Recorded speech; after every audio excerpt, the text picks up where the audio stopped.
সকালবেলা নিজের গাছগুলোকে দেখলে মন ভালো হয়ে যায়। এই যে উনিও চলে এসেছেন। ওনার আবার সব কিছুতে ইন্টারেস্ট একটু বেশি। সকাল সকাল আজকে সে অ্যাংরি মুডে আছেন। আমি চলে আসলাম সকালের নাস্তা রেডি করতে। কহিগুলোকে কেটে নিয়েছি, এখন ডিম দিয়ে ভাজি করে নিব। আর অন্য চুলায় রুটি ভেজে নিচ্ছি। ফ্রোজেন রুটি করা থাকলে অনেকটা সময় বেঁচে যায়। আমি ট্রাই করি লাল আটার রুটি খেতে। ভাজির পরিমাণ কম, কিন্তু আমি বড় প্যান নিয়েছি যাতে আমার নাড়াচাড়া করতে সুবিধা হয়। ভাজি অলমোস্ট হয়ে এসেছে। অন্যদিকে রুটিগুলোকে ভেজে নিচ্ছি। ভাজির সাথে এখন একটা ডিম দিয়ে ভালোভাবে নেড়েচেড়ে মিশিয়ে নিব। রান্না প্রায় শেষ। এখন ধনিয়া পাতা দিয়ে নামিয়ে নিব। দুটো ডিম ভেজে নিচ্ছি। সকালবেলা আমাদের ঘরে ডিম ভাজাটা লাগেই। আমার ছেলে ডিম ভাজা ছাড়া রুটির সাথে অন্য কিছু তেমন একটা খেতে চায় না। নাস্তা রেডি। এখন সবাই একসাথে নাস্তা করে নিচ্ছি। এরপর ছেলেকে রেডি করে চললাম স্কুল। ওকে স্কুলে দিয়ে আমি যাব কিছু ফল কিনতে। এই মৌসুমে প্রথম কাঁঠাল কিনলাম। আলহামদুলিল্লাহ, খুবই ভালো হয়েছে। লিচু কিনেছিলাম।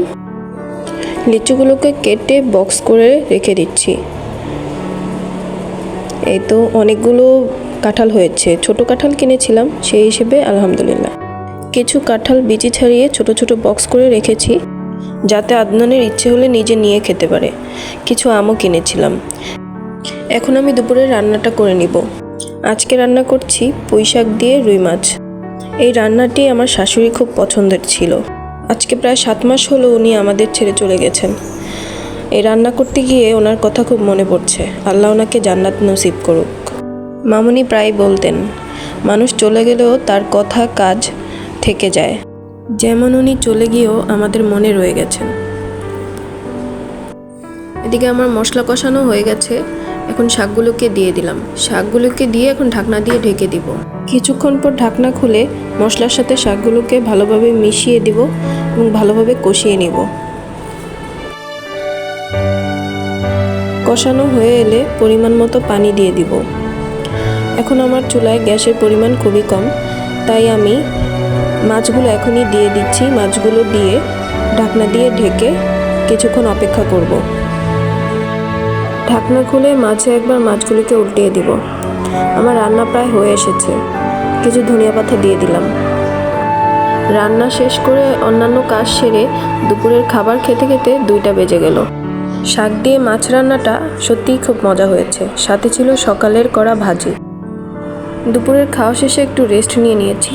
এখন শেষ বিকেলে ভুতুকে ডিস্টার্ব করতে চলে আসলাম। সে আরাম করে ঘুমোচ্ছিল। ঠান্ডা লেগে হালকা গলা ব্যথা হয়, আদা দিয়ে একটু রং চা করে নিলাম।